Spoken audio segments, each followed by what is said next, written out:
maybe I'm biased, but it seemed like one of those ones that was just an instant classic. It just seemed like really, really good moments, for both sides in that game. Very up and down, back and forth. It was just good to see our kids battle. That's a fantastic football team. We knew that coming in, and they fought through some adversity and found ways to win, and that's what we try to preach all the time. The winning touchdown pass, exactly how you drew it up? Yeah, it's so that one's called run around in a circle and then find someone downfield. Yeah, so it's a bad call by me. Our idea was to try to give them a similar look on what we had just converted the fourth down on. And Matt was actually supposed to keep that one. It was supposed to be a fake reverse, and as soon as he got outside there, had nowhere to go. Turned around and just made a play. Ryan, really good job of staying alive in the play too. But yeah, very, very, very impressive play all around. What about the other fourth down play you had on that drive on the option pass? I mean, that's a gutsy call at that point in time. Yeah. So we ran that exact play last year down here on a 4th down and 5. I think we ended up scoring a touchdown on it last year. It's a play that we've had for a while that only comes out on special occasions. You have to kind of hope to nail it at the right time. So it's something that we've practiced a lot. The kids feel comfortable with it, and whenever you have to get a little tricky, sometimes it's a good play for us to pull out. Coach, their defense coming in 21 points against, and and I think it was the first points against their starters all year, from what I understand. Yeah. So I mean, I know you guys know how to score, but I mean. But just talk a little bit about what these kids were able to do, and if anybody wants to chime in the players, they can. Yeah. I'll touch on it first. I think that we knew coming into this game that we have a pretty potent offense. We feel very confident in our guys up front. We feel confident in the guys that we have in the skill position. So we knew it was a challenge. We were aware of what they had done all year, obviously, and we looked at it this week as a challenge. We told them all week in practice. Everything that you have gotten used to is going to be half a step quicker or half a step sooner. You have to be ready to just have your eyes up and play, and they did a fantastic job. They did a really good job in the early going, kind of keeping us in check. And another thing that we just preach to them is we have to play a team for 4 quarters, and eventually we feel that we can wear some people down. So if anyone wants to add anything. I, for one, on the defensive line, they were strong. They were everything they were made out to be. They're the 2nd seed. They were 13-0 for a reason. They were strong. I mean, going against them, I would get, first time all year, I felt like some plays I got pumped. And so I was on the ground a couple times for the first time all year. They were strong. They were stronger.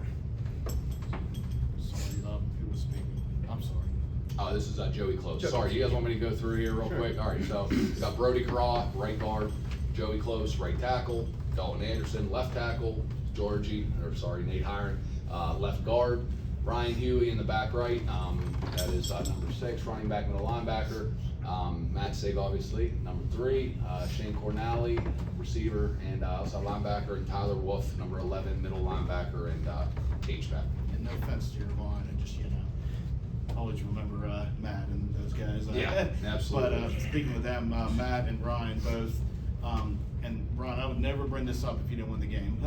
But you got back on the fumble, but still, I mean, obviously you all my, but you make the play, so you go from feeling pretty bad to like elation, of course. And then Matt, what did you see on that play with Ryan?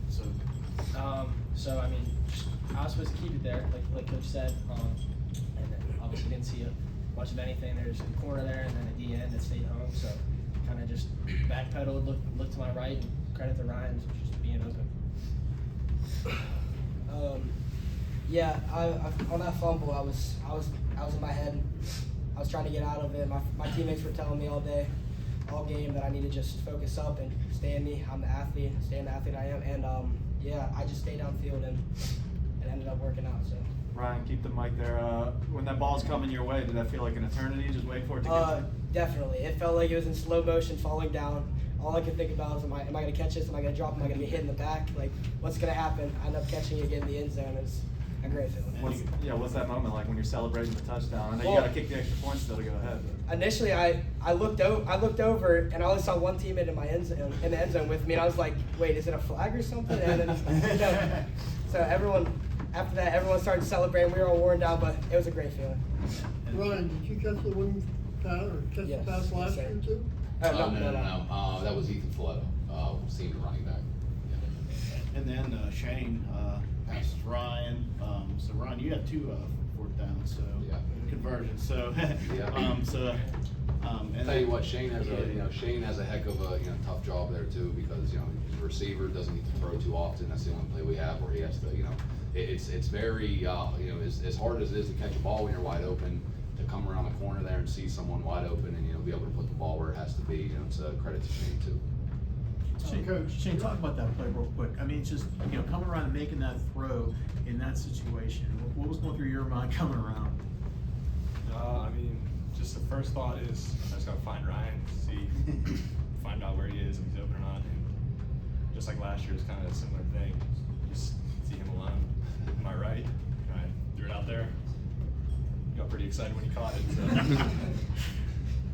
Coach, your defense was able to hold this Clareton Bears offense to 20 points today. We saw what they were able to do throughout the year. Can you speak about the energy these guys were able to play with on the defensive side of the ball? Yeah, not that Clareton, for obvious reasons, giving up 14, 21 points, whatever they gave up throughout the year. That is obviously a very, very, it's impressive.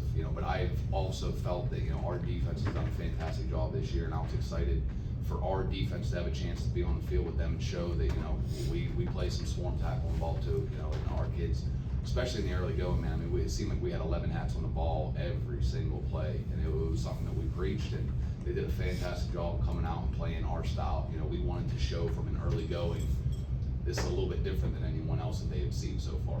That was our mentality. Clareton scores, twice in the third quarter, and you guys sort of struggling a little bit on offense. How do you guys stay composed with that and then go out and score on that winning drive? Yeah, we mentioned it a lot throughout the entire game. Every time we had a media timeout or we had a big play, we had a chance to talk to the kids. It was always, never too high, never too low. We got to stay right here, and just keep our focus where it's at. It's a theme of this entire year that a team has to play us for 4 quarters. There's going to be times where they stop us, but eventually we always feel like we're able to wear people down, just coming straight at them, keeping a good pass balance that we have. And they did a fantastic job up front today of just kind of really setting the tone. Coach, you guys never got caught up or got they do a lot of cutting, shifting gears, stuff like that. You guys were very good in staying in your lanes. Yeah. I think probably most people, except you guys up there, probably thought, oh God, they're going to do that to these guys. But I know you guys are maybe deceptively quick. It's one of those things. I heard it a lot, and you read articles and you see what's going on, and the common theme was it's not every day that you have a 13-0, returning WPIAL champions being looked at as an underdog in this game. I was honest with them. I said, guys, listen, there's not a whole lot of people that are picking you to win this game right now, which you should take personal. You have done nothing to be doubted, and I think that you have to just come out and the fact that we got to defend what we won last year is what's really special. There's not too often you get to come down and actually defend what you won the year before. And Nick Massey, obviously, I guess we got to give some love to him. Yeah. And he made that one nice catch too. Yeah, So. absolutely. There was a couple things that we saw defensively. What made Clareton so good is their aggressiveness in triggering whenever they saw certain routes. We had a lot of double moves in the arsenal today. We had a lot of concepts that we felt whenever they were going to be switching responsibilities that they hadn't really shown on film, getting to that spot, and a lot of those big shots that we had today, we're kind of trying to find ways to exploit that. And, they did a fantastic job executing it. I heard a lot of the players after the game coming out of the tunnel talking about the underdog kind of mentality. If any of you feel really strongly about it, what was that like for you guys to go out there and prove everybody wrong?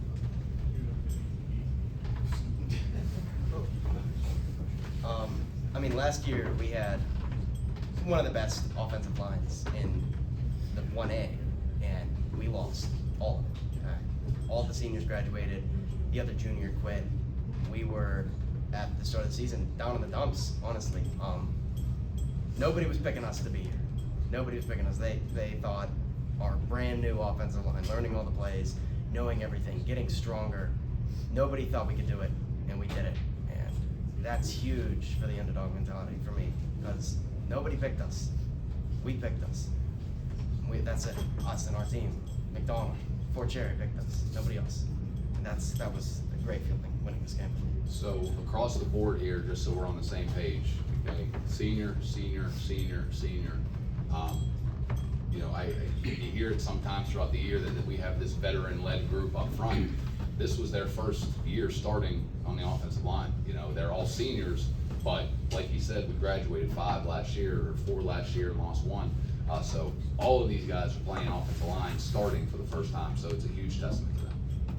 Coach, a little over 7 minutes, down 6. How confident were you that this offense was gonna, go ahead there? You know, I think that I don't want to keep mentioning it, but, you know, we always, I mean, correct me if I'm wrong here, guys, that we not always preach 4 quarters. You know, we firmly believe that we are going to be the same team in the first quarter as we are in the fourth quarter, okay? We like to wear people down. We get the ball back with that amount of time. I'm thinking to myself, we just got to chunk them a little bit here, you know, convert at the right times, and just slowly wear them down, burn some clock off, which we did a fantastic job doing. And they just executed, man. I mean, there's times where you get the ball back there and maybe you force some things or you're trying to make too much of a play. They just stuck to what we've been doing the entire game and executed.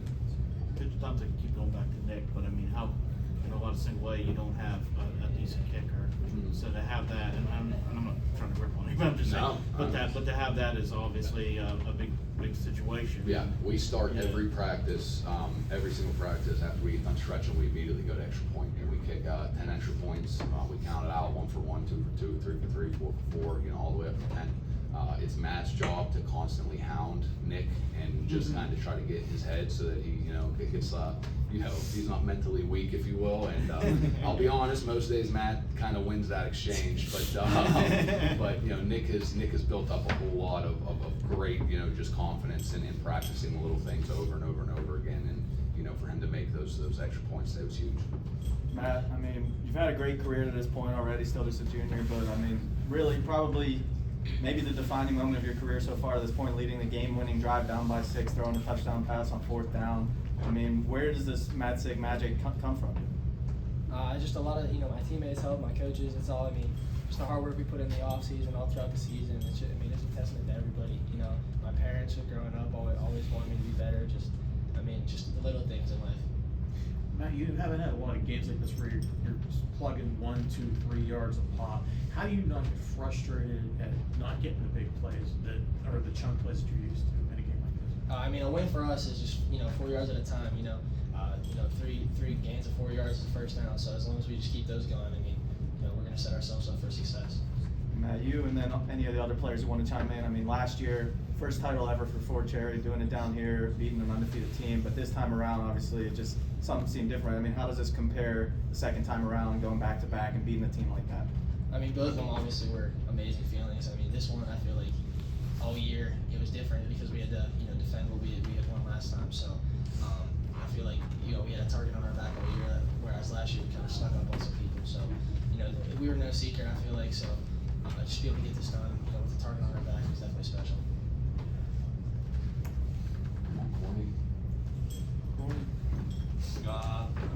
I think just the fact that we went back to back, that can just, you can tell that last year wasn't a fluke or anything.